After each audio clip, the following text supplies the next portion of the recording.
हम में से कई लोग अपने कीमती सामान जैसे गहने और ज़रूरी डॉक्यूमेंट्स बैंक लॉकर में रखते हैं। इन सभी चीज़ों को रखने के लिए बैंक लॉकर को एक सेफ जगह माना जाता है। सरकारी और प्राइवेट दोनों तरह के बैंक यह सुविधा देते हैं, लेकिन कई लोग ऐसे भी हैं जिन्हें इस सुविधा के बारे में ज़्यादा जानकारी नहीं है।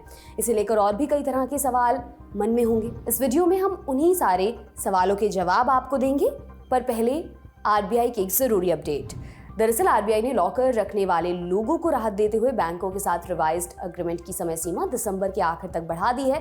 अब आप 31 दिसंबर 2023 तक नए बैंक लॉकर समझौते पर हस्ताक्षर कर सकते हैं। बड़ी संख्या में ग्राहकों ने ये मांग की थी कि समय बढ़ाया जाए। इससे पहले ग्राहकों और बैंकों के बीच लॉकर एग्रीमेंट को 1 जनवरी 2023 तक रिन्यू किया जाना था।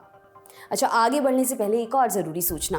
1 फरवरी को पेश किया जाएगा बजट, और इस दिन हमसे जुड़ी खास कवरेज के लिए अगर आपके मन में सवाल है कि क्या इनकम टैक्स की धारा 80C की सीमा बढ़ाई जाएगी, नई टैक्स व्यवस्था के तहत टैक्स रेट बदला जाएगा, आप अपनी राय हाँ या ना में दर्ज करवा सकते हैं प्रोबो पे, जो हमारे ओपिनियन पार्टनर हैं। सूचना समाप्त। अब वापस आते हैं मुद्दे पर, यानी आप बैंक लॉकर की सुविधा का फायदा कैसे ले सकते हैं।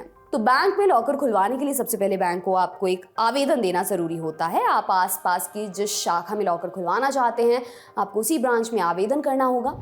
वैसे तो लॉकर की सुविधा पहले आओ पहले पाओ के आधार पर दी जाती है। दरअसल ग्राहकों की जरूरत के मुकाबले बैंकों में लॉकर की सुविधा कम होती है। ऐसे में अगर आपको लॉकर मिल ही जाएगा, ये भी कहना काफी कठिन है। लेकिन एप्लीकेशन देने का एक फायदा रहता है कि आवेदन करने वाले ग्राहकों की लिस्ट में आपका नाम भी रहेगा। ऐसे में जब भी कोई ग्राहक लॉकर सरेंडर करता है तो आपको मिलने में आसानी हो जाती है।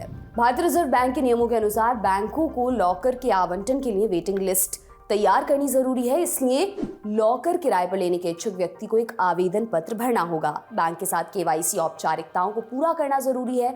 ग्राहक को लॉकर समझौते पर हस्ताक्षर करना जरूरी होता है, जिसे मेमोरेंडम ऑफ लेटिंग कहते हैं।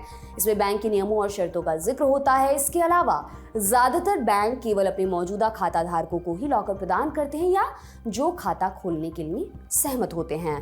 कुछ बैंक एफडी कराने के बाद ही लॉकर की सुविधा मुहैया कराते हैं। यह एफडी कम से कम 3 साल के लॉकर के किराए के बराबर होनी जरूरी है। लॉकर किराए पर लेने के लिए मामूली चार्ज भी लिया जाता है। ये लॉकर का आकार, यानी कितना छोटा या बड़ा लॉकर लिया है, और ब्रांच की लोकेशन पर निर्भर करता है।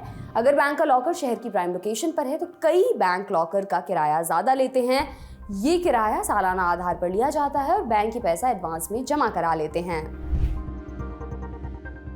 अब आपके मन में एक सवाल आ रहा होगा, क्या बैंक लॉकर में बंदूक आदि भी रख सकते हैं जैसे फिल्मों में देखते हैं? तो जान लीजिए, असल में ऐसा कतई नहीं होता, बल्कि बैंक लॉकर में सिर्फ आपके जरूरी डॉक्यूमेंट जैसे घर की रजिस्ट्री के कागजात हो गए, सेविंग बॉन्ड, एफडी के कागज, बीमा पॉलिसी, जन्म या विवाह प्रमाण पत्र वगैरह ही रखने की अनुमति होती है। इसके अलावा आप गहने आदि भी बैंक लॉकर में रख सकते हैं।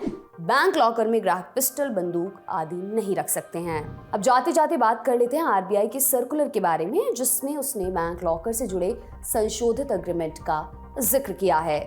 आरबीआई के संज्ञान में आया है कि बड़ी संख्या में ग्राहकों ने अभी तक संशोधित समझौते पर हस्ताक्षर नहीं किए हैं। कई मामलों में बैंकों ने अभी तक ग्राहकों को निर्धारित तिथि से पहले ऐसा करने के बारे में सूचित नहीं किया है। इसी को ध्यान में रखते हुए ये तारीख बढ़ा दी गई है। लॉकर के नए नियमों के तहत किसी भी नुकसान के लिए बैंक पूरी तरह से जिम्मेदार होगा और उसे मुआवजा देना होगा। आरबीआई की तरफ से कहा गया है कि अगर नुकसान कर्मचारी की तरफ से की गई धोखाधड़ी के कारण हुआ है तो बैंक को लॉकर शुल्क का 100 गुना भुगतान करना होगा। इसी तरह से अगर लॉकर प्राकृतिक आपदा या किसी अन्य कारण से खराब हो जाता है तो बैंक मुआवजे के लिए उत्तरदायी नहीं होगा। बता दें, अभी तक कई बार बैंक चोरी की वारदात पर पल्ला झाड़ लेते थे और कह देते इसमें उनकी कोई जिम्मेदारी नहीं है। आपके लिए तमाम जानकारी लेकर आए हैं हमारे साथी प्रदीप। मेरा नाम दिव्यांशी सुमराव है। देखते रहिए दी लल्लन टॉप। शुक्रिया।